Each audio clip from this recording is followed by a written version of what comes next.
5 years after she counsel, Adaise's daughter became the priestess of the river in the village of Obioma. Things changed. The gods of the lands have shifted their allegiance from the old oracle voice, Ezama. Ezama is the man who condemned Adaise. He was now old and blind in one eye. He trembled at his shrine at the thought of the predicament that would follow now that he no longer heard from the gods. The gods had stopped speaking to him, but had started speaking to someone else. Now he lives in fear. Fear of the unknown. Fear of the voice. One day the old oracle voice, Ezama, heard a woman's voice at night singing softly. Then every night after that, the singing voice never went away. He simply stayed quiet, waiting for Ezama to close his eyes. Not long after the first time he heard the singing voice, Ezama began seeing Adaise in his dreams, standing in the river, whispering, "Do you remember what you did?"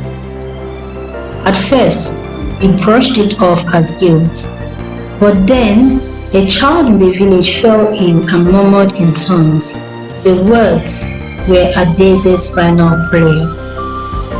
The villagers started whispering, "He cursed her." Now the curse returns. Everyone in Obioma knew the story of the woman who refused the gods and how she was cursed by the priest and then sacrificed to the river. People stared at Ezama, wondering what would become of him and the village. One night, Ezama's shrine cracked. His staff bled. He began sleepwalking to the river and wakes with wet footprints in his thoughts. This became a pattern. He begged Shikamso, now the priestess of Ezewan, to intervene. "Please, speak to your mother," he pleaded. "Tell her I was only doing my duty, the duty the gods placed in my hands at the time. I never meant to harm her." Shikamso said nothing. He watched, cold. Ezama kept pleading. Finally, Shikamso spoke up. "You are not afraid of the gods, Ezama. You are afraid of the truth."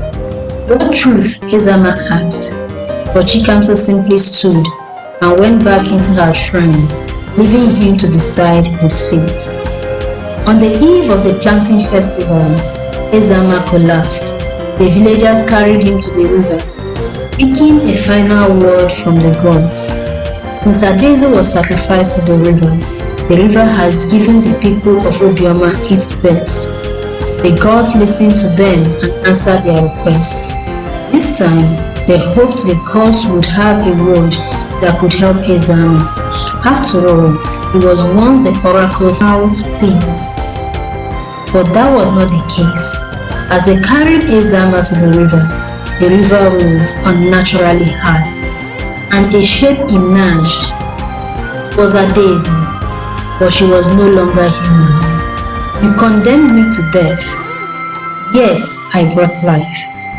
Now you must drink your own judgment," she said. A great serpent coiled around Ezama. He screamed, but no one could move. It was a great serpent that executed the judgment of the gods. The river drew him in, and then went still in that moment. Ezama vanished, and his remains were never found. As the villagers walked back to their homes, they could not help but shake their heads and shudder in horror. The snake judgment coming for Ezama could only mean that the gods did not ask for Adaise's blood. Ezama made it up. Everyone had believed it was the will of the gods. The gods had decided to reveal their will. The next morning, the villagers saw Ezama's staff planted in the soil, blooming with blue flowers. Shikamso whispered, "Forgiveness must be earned," and walked away. She had entreated Ezama to speak the truth and seek the forgiveness of the gods, but he insisted that he was speaking for the gods. "My mother did not do anything to deserve death. The gods didn't require her blood to lift the curse. You chose a blood sacrifice so that the villagers can fear you and do as you say in the future. Danto had stated when Ezama went to seek her help. The gods request that you clear this up with the people, and the curse upon you will be lifted. Ezama worried that he would lose face with the people, so he refused to speak up, insisting he was following the instructions of the gods until the day came when the gods came for reckoning. The people of Obioma went about their day in sober reflection. Adaeze had died in the river as a sacrifice, not because the gods asked for it, but because the priest wanted power over the village. This realization made them love the voice that sings at the river even more.